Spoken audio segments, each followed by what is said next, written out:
The hairdresser styles cancer patient for free, unaware she's judge who'll help win custody case. That's what Maya told herself as she swept up the dark clippings from the salon floor, each strand representing another day survived. Kindness wasn't a business strategy, it was simply who she was, even when the world had shown her little mercy in return. The evening light filtered through the salon's front windows, casting long shadows across the empty chairs. Everyone else had gone home. Maya worked the broom methodically, lost in thought about tomorrow's court date. 9 months of legal battles over her 5-year-old son Elijah had drained her savings, her energy, and nearly her hope. Her ex-husband's expensive lawyer made her feel impossibly outmatched. She jumped at the soft knock on the glass door. A woman stood outside, thin and pale, a colorful scarf wrapped around her head.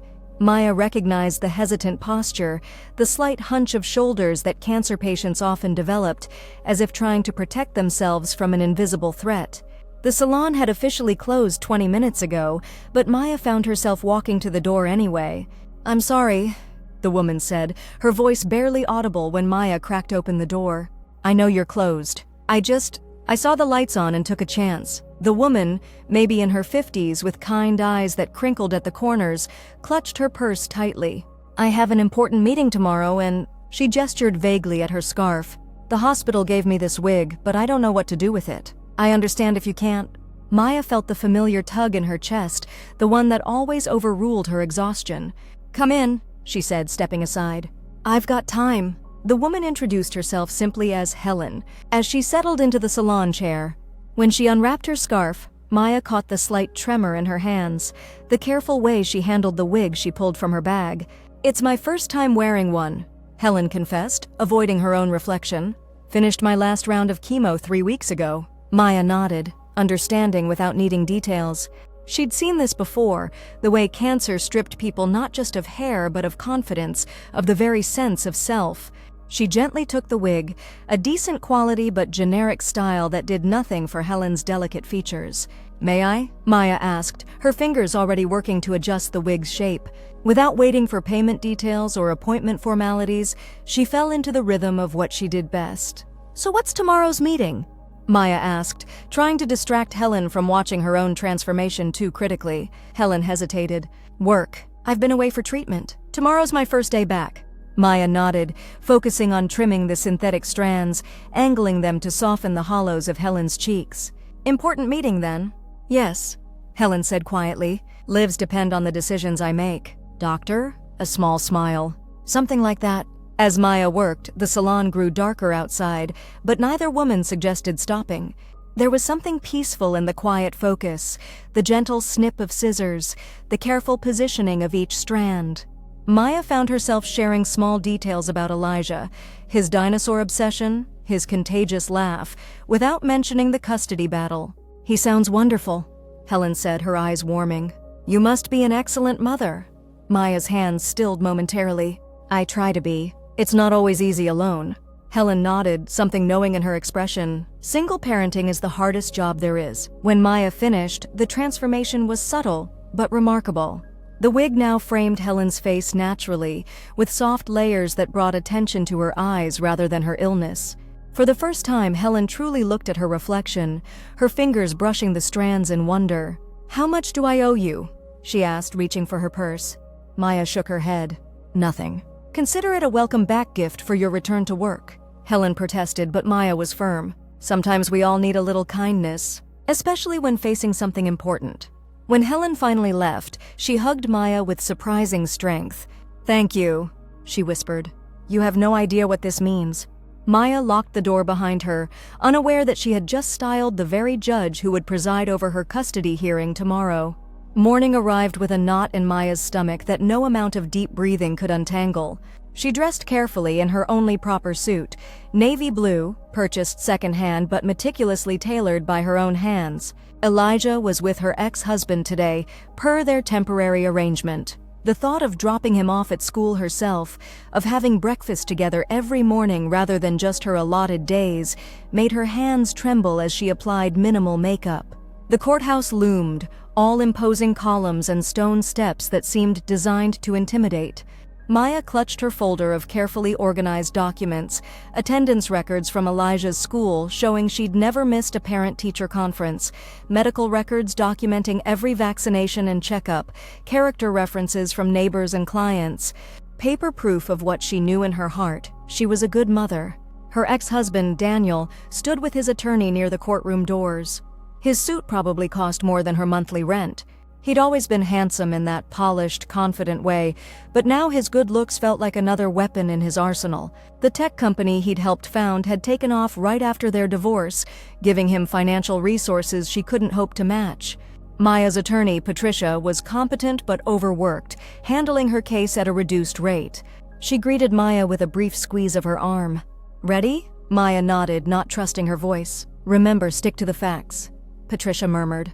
"Judge Reynolds has a reputation for cutting through emotional appeals. She wants evidence, not tears." Judge Reynolds.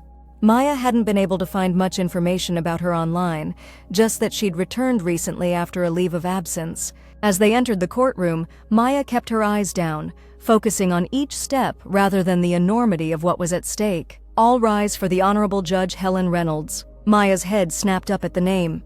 The judge entering the courtroom walked with deliberate steps, her black robes flowing around her slender frame.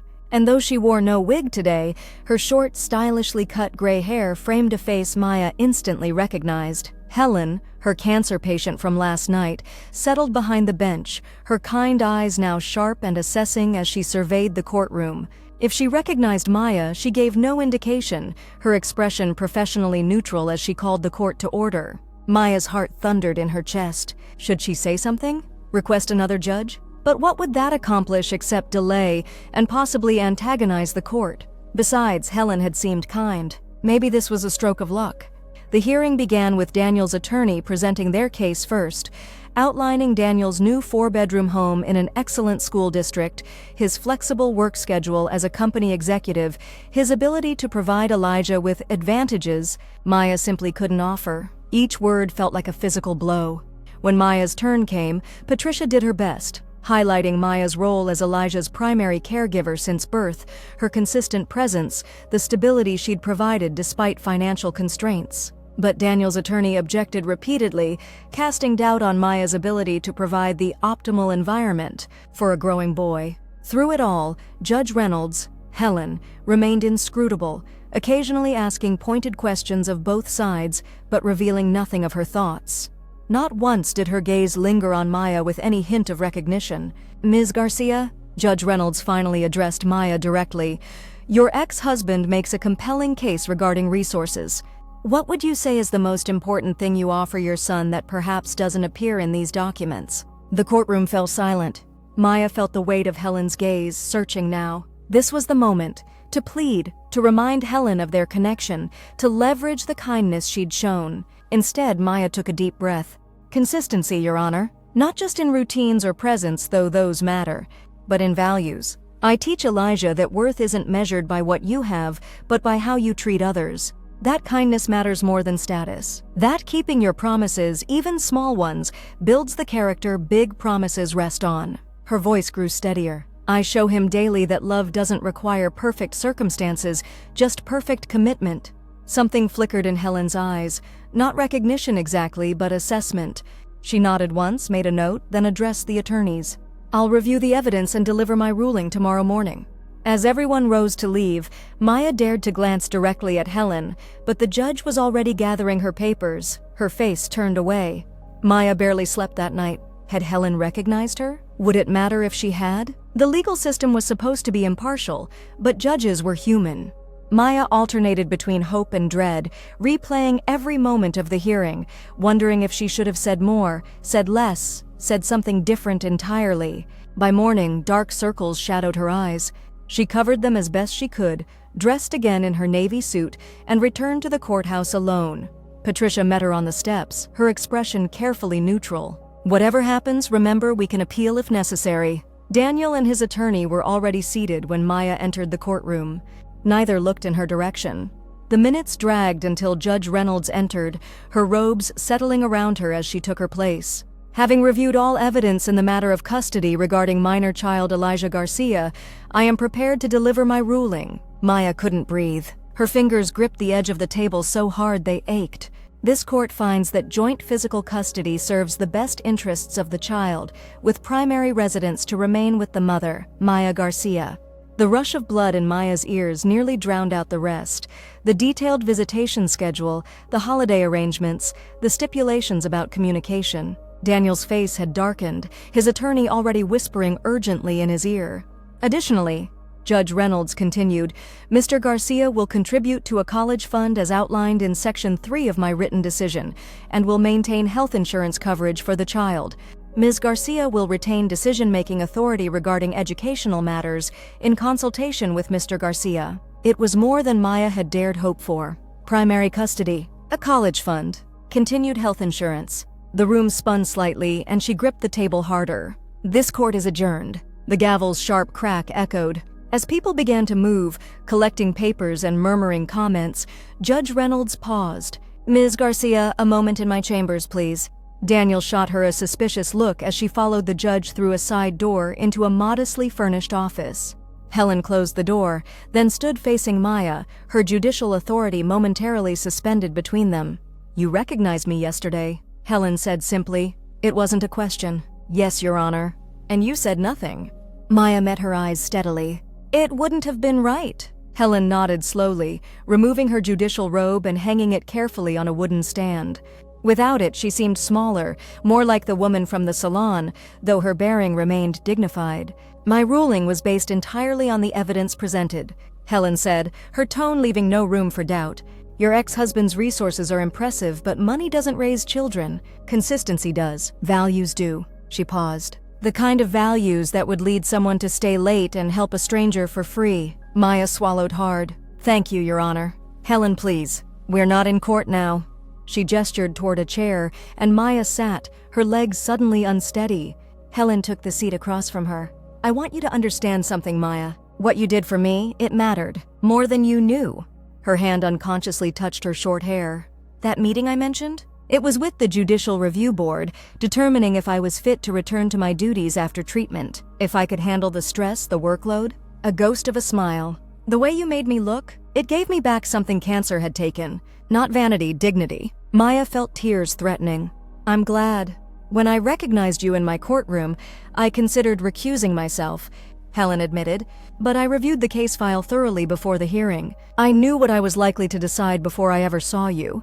Your actions in the salon simply confirmed what the evidence already suggested, that you're someone who puts others first, who finds strength in serving. She leaned forward slightly. Your ex-husband may appeal my decision. He has the resources. But know this, any judge worth their robe will see what I saw in those files. A mother who has been the consistent center of her child's life. Maya couldn't hold back the tears now. I was so afraid. Helen reached across the space between them, briefly touching Maya's hand. Fear is natural when what matters most is at stake. But you faced it with grace. They sat in silence for a moment, two women connected by circumstance and kindness, before Helen straightened, professional once more. I should let you go. I imagine there's a little boy who'll be very happy to hear this news. Maya rose, gathering her composure. There is. At the door, she paused. May I ask, how are you doing? After the treatment? Helen's expression softened. The prognosis is good, one day at a time.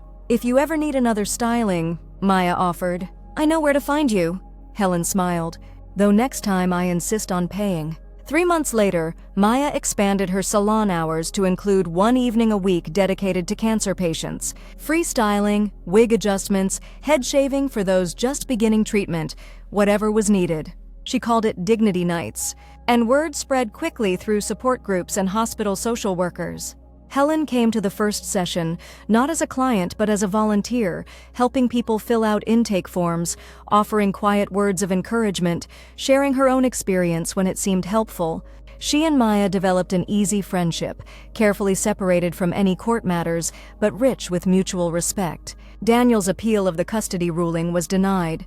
Over time, as he saw Elijah thriving, his opposition gradually softened. The college fund grew, schedules stabilized, and if he sometimes wondered why his ex-wife dedicated her limited free time to cancer patients, he never questioned the positive effect it seemed to have on their son, who proudly helped set up the salon on Dignity Nights, learning early that service to others was its own reward. One evening, after the last client had left, Maya found Helen sitting quietly in the styling chair, looking at her reflection. Her hair had grown back fully now, silver gray and surprisingly thick. "Thinking of a new style?" Maya asked, standing behind her. Helen met her eyes in the mirror. "Actually, I was thinking about connections. How we never really know what a simple act of kindness might lead to." Maya smiled, understanding perfectly. Like a hairdresser styling a cancer patient for free, unaware she's the judge who'll help win a custody case? Exactly like that, Helen said, reaching up to squeeze Maya's hand. The universe has curious ways of balancing its accounts. Outside, the evening light painted the sky in shades of promise, while inside, two women whose lives had intersected by chance continued to build something meaningful from that collision. A reminder that sometimes the kindnesses we offer without calculation return to us in ways we could never have imagined.